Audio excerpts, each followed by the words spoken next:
We all know that some people have always laid claim as Nigeria to being their country, and nobody, I mean, nothing, no forces, whether internal or external, can take that away from them. And I mean the Northerners.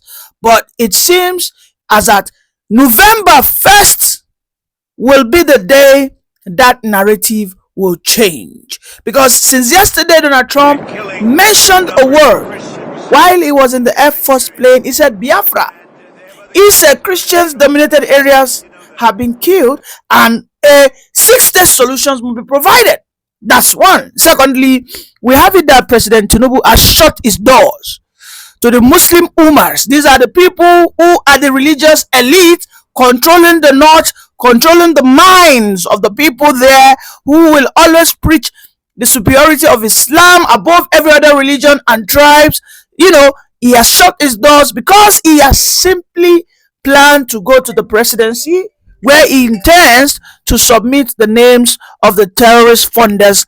And I think at this stage, we have to get to that point that Nigeria will no longer be, no longer be a one country, that there is no solution, there is no understanding amongst us, there is no dignity, only corruption, where we will no longer be working and then the bamboo will be eaten.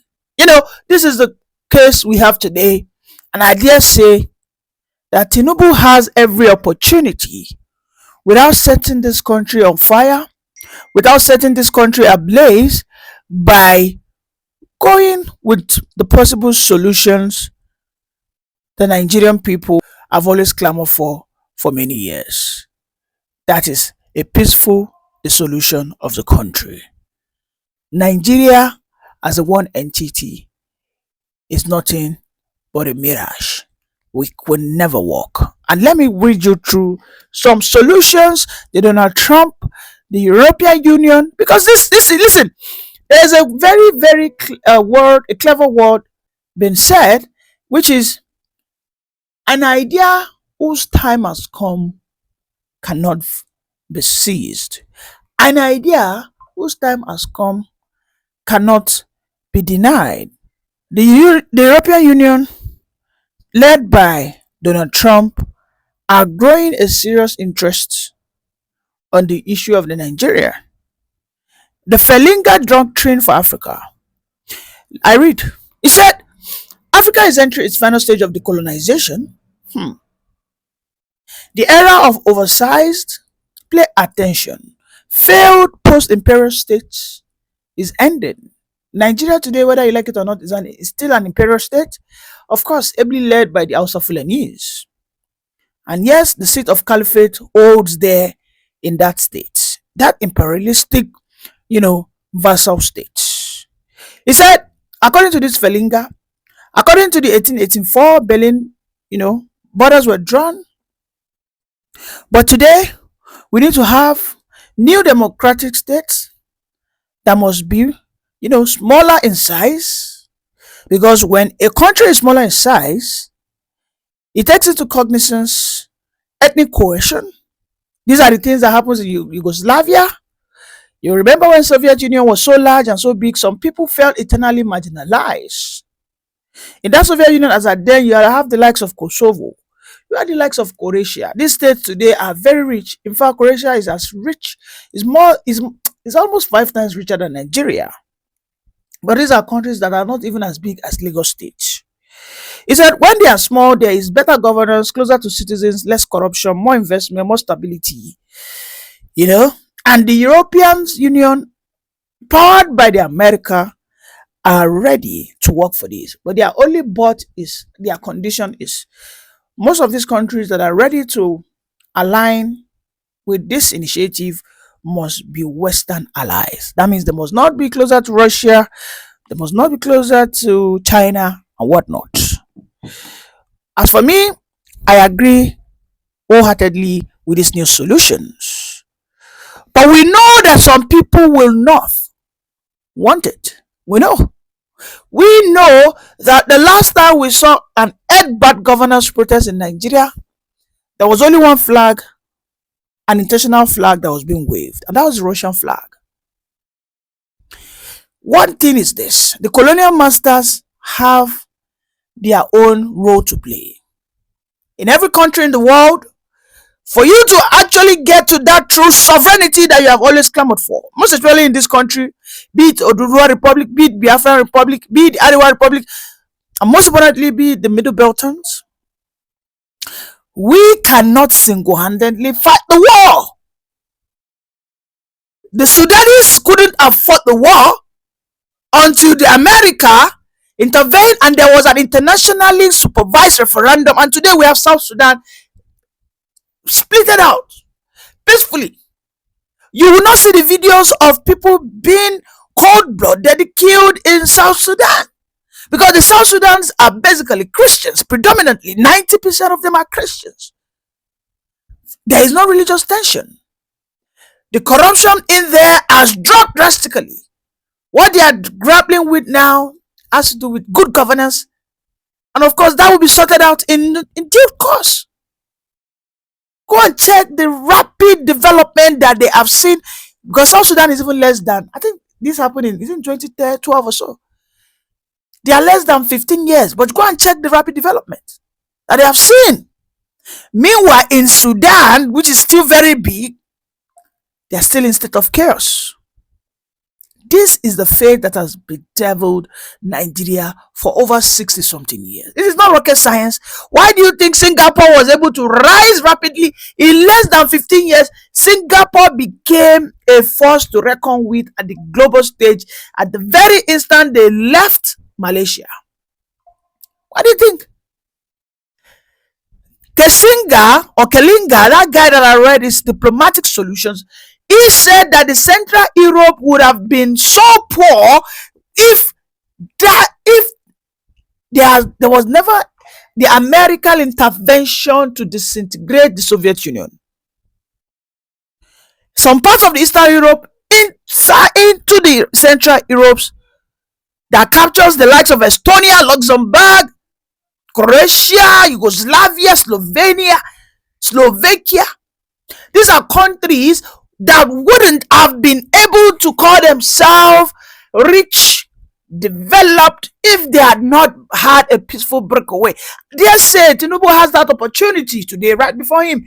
Above all his offenses, all his criminal charges that Nigerians have alleged against him, called him, listen, a 6-day solution is the way to go. Does that mean Nigeria will cease to exist? Hell no.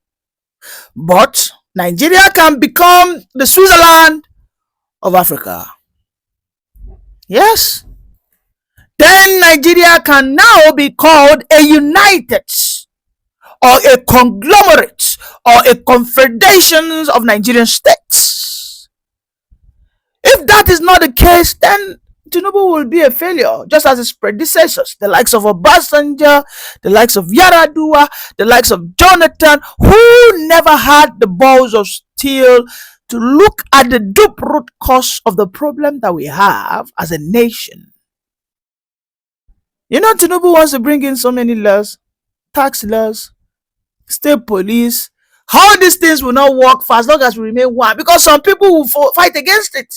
If you say, let us, for a period of 4 years, have internal border control, that means if you are coming from wherever you are, we would have to profile you. They will tell you, no, that is my name, that is discrimination. This is Oga. One Nigeria is simply a what? A corporate entity that favors a particular region. And we know them. I don't have to use all my teeth, all my mouth to talk. Una know. So I don't have to be mentioning everything, Toto. Tinubu denying access to some people who are trying to see him at this critical time from the north, yes, it's a good thing, because they might want to maybe threaten him or maybe convince him, toast him. Okay, no, go meet JD Vance. Because we know JD Vance, who's the vice president. That one is even a more radical Catholic than Trump. Trump they learn for JD Vance, God. That one go quote Bible verse. If we were still in the dark ages, JD Vance will be a crusader with a very gigantic sword. So if Tinubu wants to go there and he wants to have a soft landing, Baba has to do the do. He has to tell them what they want to hear. At this stage, how will the Nigerian Christians be secured? And the only way they can be secured is if the Nigerian entity is taken a look at.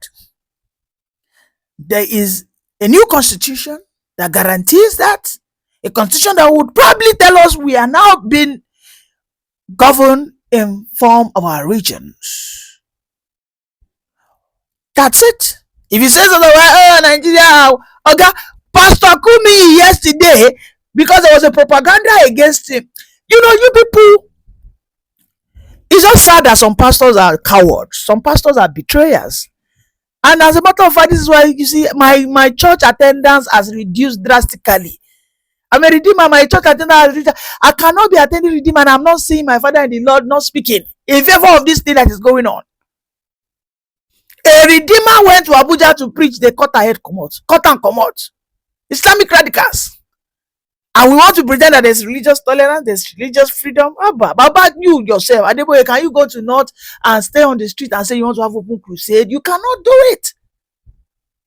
If we want a nation where we will begin to respect us, we must begin to operate in a region. So anytime when I won't come their side, they go no say, no, this one, nah, waiting you won't carry come. Or I will know that I cannot go there and try and do nonsense. I will not go even try and ever in my life to say I want to go and preach openly. And we know that they have their Sharia, they're ready to die for their Sharia. While me in the South, I am ready to die for my ecclesiastic laws or my Christian laws. I will not do past myself now. There are some countries in Europe that are Islamic in nature. Yes. Some parts of Bulgaria at one point in time were Islamic in nature. When the Christians dominant took over, they said they don't want them. And a solution was provided. In Russia, there are some parts that are Christians. They are semi-autonomous there in Russia. Putin gives them money. It doesn't interfere with their religion, but yet they still protect Russia because they have seen that they have that right to govern themselves in whatever form, whether theocratic, whether democratic, whatever the way they govern themselves. Putin doesn't go there, but it allows them to have their way in everything they wish. This is how we should govern ourselves in Nigeria. If the North say they want to have Sharia, let them have it. Why in the Southwest we want to be secular? In the Southeast they want to be secular, or a Christian nation or a Jewish nation, whatever nation they want to, they will have it. At the central we will drop religion. We will talk about, okay, this is what we want to do. Boom, boom, boom, boom, boom. I'll bring, all of us will be bringing 10 million every year. Or 50 million or 50 billion every year to the central. This is it. We'll never go into war. Any day, any region tries to fight a war, we'll have it there. We'll leave. Boom. Tinubu, you have the opportunity, Akobi, you have the opportunity to etch your name on the Scrabble of legends. I am surprised when I start seeing European Union members. When I start seeing, in fact, I saw them talking about this in the Canadian Parliament. I said, hey, this thing does a blow up. Chineke me. When the idea of anything has come, no force, nobody, no evil, no Fulani oligarch, nothing can stop it. We have the opportunity. That our diversity playing its role in our constitution is the only thing that Tinubu must concentrate on. And Tinubu has always been the man who has been talking about our diversity. He is the one that said in brotherhood we what? Is it we respect ourselves or thereabout? Though tongues and mighty, if in brotherhood we stand. In brotherhood there are guards. There are guidelines, there are borders. Everybody will know that this is who you are, this is who you are. However, I have agreed. Has that happened? No, it has never happened in Nigeria. The Igbos have never agreed that they want to live side by side in a geographical space with the Northern Fulanese. The Hausas have not agreed with the Igbos. This is how we want to live. I want you, when you come, probably don't buy my land, but I will lease it to you. I will not send, if I send a land to you, if any of my children, or The northern Fulani, you do not come to my area and start preaching Islamic radicalism. I will not come to your area and start selling alcohol. Have we had such agreement as a people? We are not animals now. Animals, human beings are higher animals that have the ability to critically think and think through things, profile solutions to possibly realistic problems. So why are we shying away from that? When I keep hearing one Nigeria, I know that these people, they don't want me to talk the matter where it be. They don't want me to talk this matter where it be, because in the matter as it be is we must sit down and have our conversations as human beings.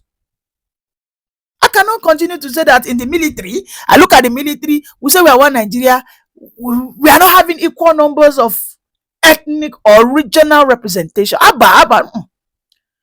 take a look at the federal character, I take a look at the educational quota systems. I am seeing that some people from the north are given a lower standard of qualification criteria, while my people in the south are given a higher standard. I look at that level of inequality, and then you say one Nigeria. Where is it? It's a facade. It's nothing but lies. I look at the Nigerian contraption, I look at the constitution, I am seeing a religion insertion of Sharia. But you in defense, you are telling me the common law is not a Christian law. It is not. There is nowhere in that calls the Bible. Tinubu, I repeat, well, you have the chance. 60 freaking years we have been in this conundrum. There's no way forward. There's no way backward. We are revolving in a vicious circle. I am not necessarily calling for secession of these regions, but we have to go back to what we have tried before. We have not tried secessions, right? But we have tried region, and it worked. Now, we will go and take a look at what were the things that led to the errors of the region. There was personal greed at the southwestern region between the Awolowos and the Akitolas, because they were fighting for the what? The presidency or whatnot. Now that presidency will have to now make it less attractive. That's it. Then nobody will care. Everybody will just focus on their region. The central will no longer be powerful. The central will simply be good there. Spend 2 years. In fact, when you get the letter, there's nothing to celebrate. Okay, I'm in charge of the military. Okay, no, I cannot tell them to go and invade any region. My own is just to protect the territorial integrity. In the north, if they say they want to be doing banditry, that's their cup of tea. They should not come into the southwest, because if they try coming to the southwestern police force, we buy them, they'll go back to their region. And I will not say anything. Everybody should maintain their course. We have to try that first. When it fails, they will now start talking about complete secession. Because what the white man proffered in Central Europe, or they proffered even in the Middle East. Because in the Middle East, there was a time they were so big, so large. There's something that we call the Persian Empire. The Persian Empire consisted of the Iraq, Iran, most of all these countries, they dissolved. There was a time the Saudi Arabia was so large, it consisted of the Yemen, all those countries, they dissolved. There was a time the United Arab Emirates they were trying to be monotonous. But the new founder of the Arab Emirates said, no, let us be what? In our own region, be controlling ourselves according to our resources. But we'll have a minimum standard for every region to catch up. That is what they did. This is what the European Union did. The European Union did the same. At the point, the European Union were just a constant fighting of empires. If the French Empire at the point colonized all the whole of Europe, they were speaking French in English. In England, there was a time the Slavia who are the Danish, the Norwegians. When you go to that point, they say, let us go our separate way. I'm waiting to be the size of Denmark. Go check out. But do you know how freaking rich Denmark is? And they decided to have the European Unions. Then a Danish man cannot just move mad and say he wants to go into Sweden. The Sweden, Norway, Denmark, they were like one country in the olden days, but they were having constant infighting. But that very moment, they said, let us be called a Nordic state. However, you have your resources, you have your people, you have your religion. The Norway, the Norwegians, they had their own, the Danish, they had their own, and there was peace. That is the solution Tinubu must move towards. Him going to America and start talking about one Nigeria, then he will simply be working for the interests of the North. And of course, in the near future, he will only be remembered as a man who had the opportunity to save his people, but he failed. Because I know the Southwesterners are in big trouble if we miss this opportunity. If you are just joining me, please can you like, share, subscribe. Bye for now.